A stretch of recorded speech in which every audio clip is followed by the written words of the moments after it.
தேர்தல் தேதி அறிவிக்கப்பட்டதைத் தொடர்ந்து கோவையில் தேர்தல் நடத்தை பணிகள் தீவிரம். 2024ஆம் ஆண்டு நாடாளுமன்ற தேர்தல் தேதி அறிவிக்கப்பட்டுள்ளது. அதன்படி தமிழகத்தில் ஏப்ரல் 19ஆம் தேதி வாக்குப்பதிவு நடைபெறுகிறது. தேர்தல் தேதி அறிவிப்பை தொடர்ந்து தேர்தல் நடத்தை விதிமுறைகள் அமலுக்கு வந்துள்ளன. அதன் ஒரு பணிகளாக அரசியல் கட்சியினரின் விளம்பரங்கள் அனைத்தும் மறைக்கப்படும்.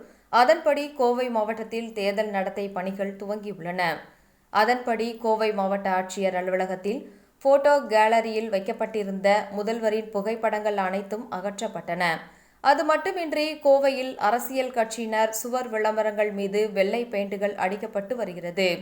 அது மட்டுமின்றி தேர்தல் பணிக்கு பயன்படுத்தப்படும் அரசு வாகனங்களில் தேர்தல் அவசரம் என்ற ஸ்டிக்கர் ஒட்டி GPS கருவிகள், கண்காணிப்பு கேமராக்கள் பொருத்தும் பணிகள் நடைபெற்று வருகின்றன.